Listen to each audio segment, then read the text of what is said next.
Hello, how you doing? It's Nikki.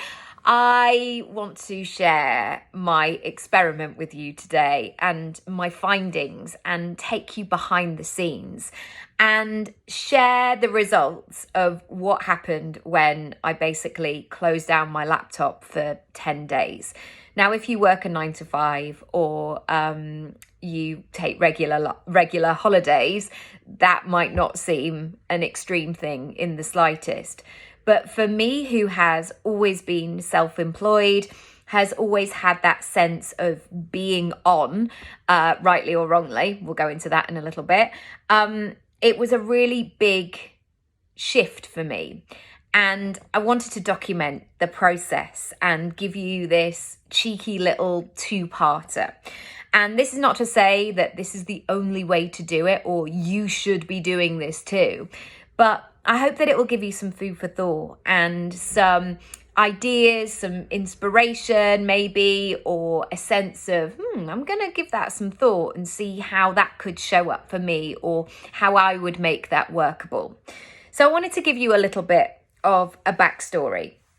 Firstly, we were in Spain and we went out there for a week, Saturday to Saturday, for my brother's wedding. And yes, if you have listened to the podcast, he did get married last year. He is still married. He's still married to the same person. But because of COVID, they just did a tiny registry office ceremony and lovely meal afterwards last year. And the plan was always to have the big party and ceremony in Spain as well. But that had to be postponed a year because people couldn't travel, etc. So it was something that as a family we had been talking about for a long time. And as the time was running up to it, it was just hoping and praying and wishing and socially distancing and hoping that none of us would get ill and that we were all managing to get there to do it. And it was a feat of organisation and goodwill. But we did it and we had an amazing time and we stayed in a villa and the wedding was in Mijas in southern Spain. And of course, the weather was lovely. The children loved it. And firstly, from a personal point of view, it felt like a real seminal moment because I hadn't had a holiday. Okay, so here's where we go into the details here. I hadn't had a relaxing holiday since 2015. And I was pregnant with Oscar and we went to St. Lucia, which of course was amazing. And it's a beautiful island. It's a place that's very near and dear to my heart. But I had the most horrendous morning sickness during that holiday. And as much as it was beautiful and I was so grateful to be there, and you know, people talk about this baby moon before you have a baby. It wasn't your sort of normal holiday in that way. And I was that person, that pregnant person who got off the plane and had to be sick into a Sainsbury's carry-a bag, crouched down, and people just walking by like, oh gosh, that girl looks hungover, wonder what's wrong with her. And then I'd taken Oscar to Edinburgh, I think in 2017. And that was the only time I had been on a flight. And that was partly due to COVID, but it was partly also due to finances and not feeling that as a family we could do a holiday and we could go abroad or we could take the time off, or that we even had the headspace to book one, or it just wasn't something that was on the priority list.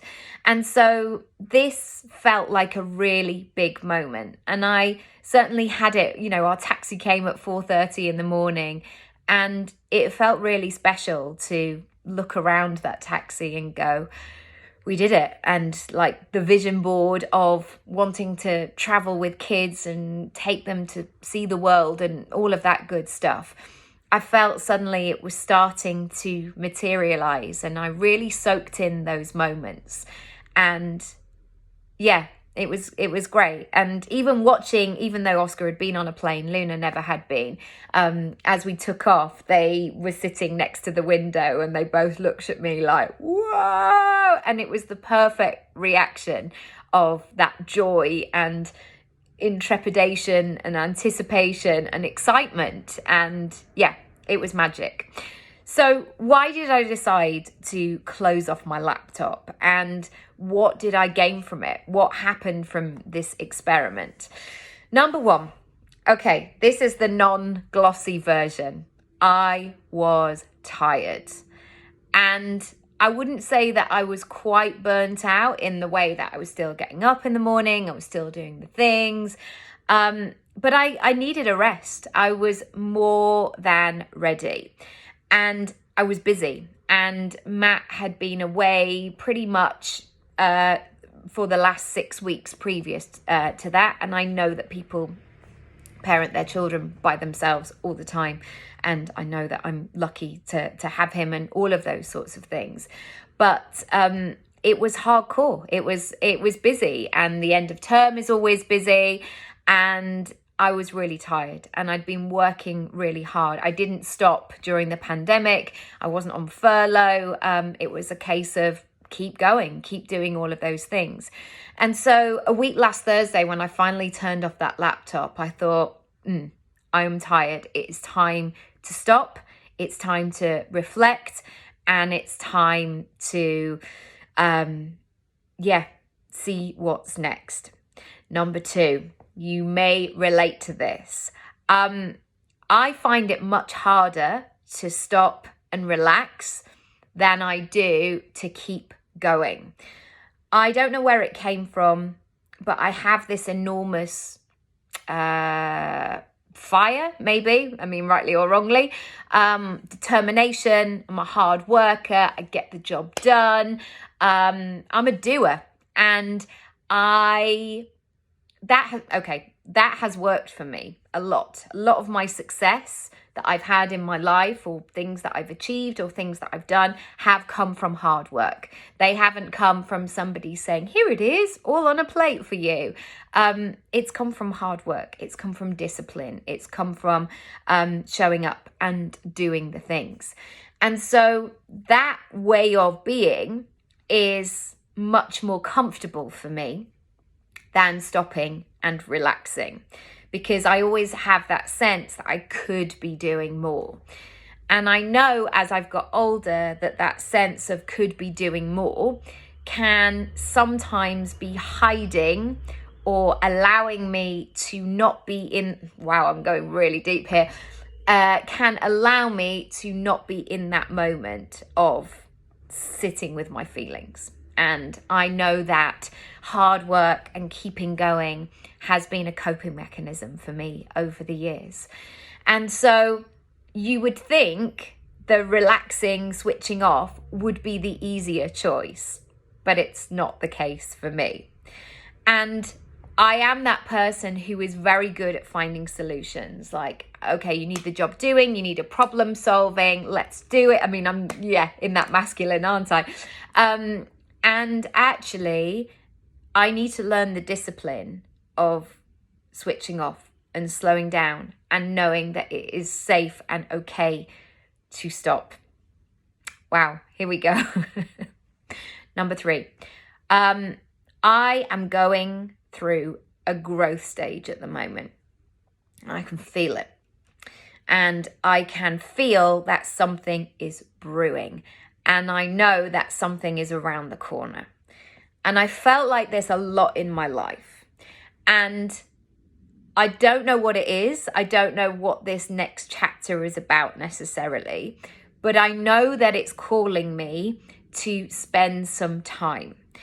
And this is me going back to visualization, going back to journaling, going back to thinking about what I want, that goal setting, finding inspiration, being in that sort of future focus. And this year has, or the last couple of years really, has been a lot of change and a lot of up leveling.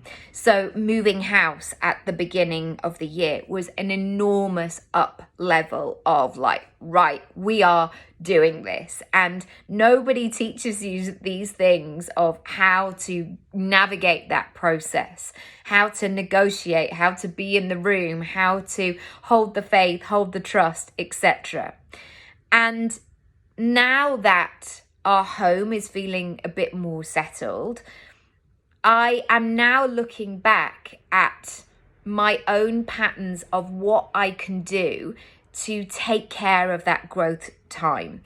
And for example, when we were in the process of moving here and we didn't know if it was going to happen or not, and it felt endless, it felt forever, I would walk past this house pretty much every single day.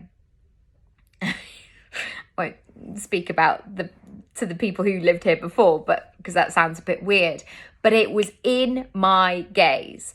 And I was thinking about which bus stop I would get off when I would come to this house. I would think about how it would feel to walk out of the front door.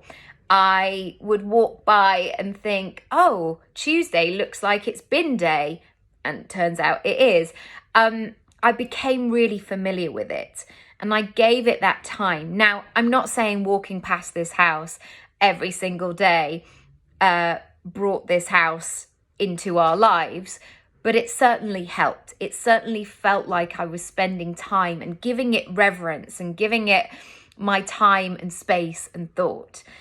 And in order to be in that headspace of growth, it's not about just being locked in a set way of doing it. It's about expansion. It's about opening up and being in a headspace of possibility. Number 4, my boundaries and closing down my laptop. And this was a really interesting one for me because it was a test of, am I actually going to hold myself accountable to my own boundary, which is I am going to close down my laptop and not do any work? Or am I going to get distracted or feel like I should do more or things like that? And I knew that holding that boundary was going to be incredible because it is. I'm saying that 10 days after. It was one of the best things that I've done this year. But it's a really great opportunity always in a growth time to check in with where your boundaries are. Are you being who you want to be? Are you saying what?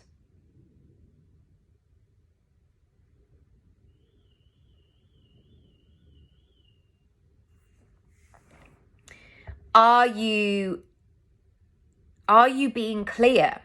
And sometimes we can talk about boundaries with other people, but are you being clear with yourself? Because once again, it's so easy to say, I want to do this, or this is really important to me, but you maybe don't hold your own boundary with yourself.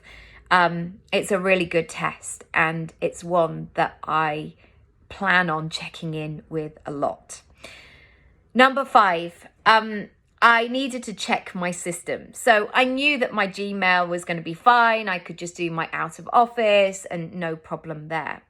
But was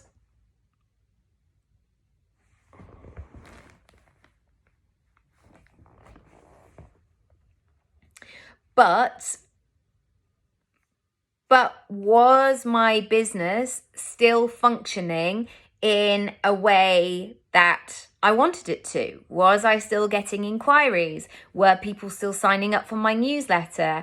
Was my website protected so people could still find my work, etc.? It was a really great opportunity to test my systems, to be in that place of, do things actually work? Because it's all very well things working when you're there, but are they working when you're not? That's it for today. I would love to hear your thoughts on this topic, and I will be back tomorrow with part 2. See you then.